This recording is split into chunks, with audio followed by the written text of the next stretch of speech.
ప్రతి ఇంటిలో సోలార్ వెలుగుల దిశగా వడివడిగా అడుగులు పడుతున్నాయి. కరెంటు బిల్లుల భారం నుంచి ఉపశమనంతో పాటు ఆదాయం వస్తుండటంతో సోలార్ ప్యానెళ్ల కోసం ప్రజలు ఆసక్తి చూపుతున్నారు. ప్రభుత్వం కూడా పీఎం సూర్యఘర్ పథకం కింద రాయితీ ఇచ్చి సోలార్ విద్యుత్ వినియోగదారుల్ని ప్రోత్సహిస్తోంది. కేంద్ర ప్రభుత్వం అమలు చేస్తున్న పీఎం సూర్యఘర్ ముఫ్త్ బిజిలీ యోజన అందరికీ చేరువవుతోంది. విద్యుత్ బిల్లుల భారం తగ్గడంతో పాటు ఆదాయం కూడా వస్తుండటంతో వీటి వినియోగానికి ప్రజలు మొగ్గు చూపుతున్నారు. పీఎం సూర్యఘర్ ముఫ్త్ బిజిలీ పథకం కింద కృష్ణా జిల్లాలో 9,000, ఎన్టీఆర్ జిల్లాలో 20,000 సోలార్ కనెక్షన్లు ఏర్పాటు చేయాలని ప్రభుత్వం లక్ష్యం పెట్టింది. ఇప్పటి వరకు ఉమ్మడి కృష్ణా జిల్లాలో 6,600 మంది దరఖాస్తు చేసుకున్నారు. వారిలో 1,240 మందికి అనుమతులిచ్చారు. ఇందులో 1,100 ఇళ్లపై సోలార్ ప్యానెళ్లు ఏర్పాటు చేశారు. పథకం అమలులో భాగంగా కిలోవాట్కు 30,000, 2 కిలోవాట్లకు 60,000, 3 కిలోవాట్లకు 78,000 రాయితీని ప్రభుత్వం అందిస్తోంది. నెల రోజుల్లోనే రాయితీ నగదు ఖాతాల్లో జమవుతుంది. 2 లక్షల రూపాయల విలువైన సోలార్ ప్యానెళ్లు అమర్చుకుంటే ప్రభుత్వం నుంచి 78,000 రూపాయల రాయితీ ఉంటుంది. 20,000 లబ్ధిదారు వాటాపోను, మిగిలిన 1,02,000 అతి తక్కువ వడ్డీకి బ్యాంకుల నుంచి రుణం పొందవచ్చు. ఇంట్లో వినియోగించగా మిగిలిన సౌర విద్యుత్తును విక్రయించుకునే వీలుంటుంది. ప్రతి యూనిట్ కు ₹2.10 చొప్పున ప్రతి 6 నెలలకు ఒకసారి విద్యుత్ శాఖ నగదు చెల్లిస్తుంది. 5 ఏళ్లలోపు పెట్టుబడి తిరిగొచ్చేస్తుంది. విద్యుత్ బిల్లు ఆదా అవుతుందని లబ్ధిదారులు హర్షం వ్యక్తం చేస్తున్నారు. సోలార్ సిస్టమ్ కనుక పెట్టుకోగలిగినట్టయితే మీకు వచ్చే కరెంట్ బిల్లు తగ్గుతుందనేది ఒక పార్ట్. అది రెండవది ఏంటంటే సెంట్రల్ గవర్నమెంట్ దీనికోసం సబ్సిడీ దేనికోసం పెట్టిందనేది కొద్దిగా ఆలోచించాల్సి వచ్చింది. ఎందుకంటే ఓవరాల్గా కరెంటు వాడకం అనేది త్రూఅవుట్ ఇండియా మొత్తం అన్ని చోట్ల కరెంటు వాడకం పెరుగుతుంది.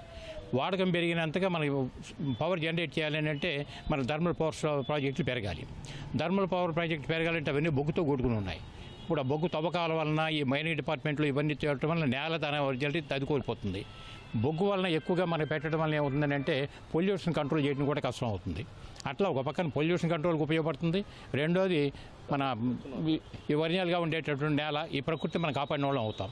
రెండోది మనం ఈ సోలార్ సిస్టమ్ పెట్టడం ద్వారా మనకేంటంటే ప్రతి నెల వచ్చేటటువంటి బిల్లులో కొంత మనకి సబ్సిడీ అంటే వాడకం పేరు ఇది అవుతుంది కదా. అందువల్ల మన ద్వారా కొంత జనరేట్ చేయగలిగినట్లయితే మిగులు యూనిట్స్ ఉందనుకోండి అది గవర్నమెంట్కి ఉపయోగపడినట్టు అవుతుంది. లేదు ఒకవేళ సరిపోతుంది అనుకోండి మన బిల్లు కట్టే ఇది తగ్గుతుంది. కిలోవాట్కి 4 యూనిట్లు అండి, 5 కిలోవాట్లకి 20 యూనిట్లు పర్ డే వస్తుంది. సో 30 రోజులకి 600 యూనిట్లు వస్తుంది. 600 యూనిట్లో నేను కన్జ్యూమ్ చేసేది 220, 230 అలా ఉంటుంది. బ్యాలెన్స్ యూనిట్స్ అన్నీ కూడాను పోల్ మీదకి వెళ్ళిపోతుందండి. అంటే ఇది ఆన్ గ్రిడ్ సర్వీస్ అంటారు దీన్ని, వీళ్ళు ఆన్ గ్రిడ్ సోలార్ సిస్టమ్ అంటారు. నేను ఒకసారి వాళ్ళ ఆఫీసర్ని అడిగాను, ఏమిటంటే నా యూనిట్లు మిగిలాయి కదా, మరి దానికి సెటిల్మెంట్ ఏమైనా చేస్తారా, ఎప్పుడు చేస్తారని అడిగాను. అది ఎవ్రీ 3 months 4 months చూసి అవి లెక్క కట్టి ఇచ్చేస్తారనమాట అండి. సోలార్ పవర్ పెట్టుకోవడం వల్ల నా ఇంటికి ఫ్రీ అయిపోయిందండి కరెంట్ మొత్తం. నేను ఇదివరకు వాడేటువంటి 1,500, 2,000, 2,500 మొత్తం A to Z ఫ్రీ అయిపోయింది. సో అది కాకుండా మరి డబ్బులు కూడా వస్తున్నాయి. ఇది అనేక రకాల ప్రయోజనాలు కలిగిస్తుంది నాకు. ఇక్కడ ప్రస్తుతానికి దీన్ని వాటర్ ప్రూఫ్ కూడా చేయించేస్తున్నానండి. పైనుంచి వర్షం పడినా కూడా కిందకి వర్షం పడకుండా రబ్బర్ బీడ్ పెట్టేయటం గ్యాప్స్లో అవి చేపిస్తాను.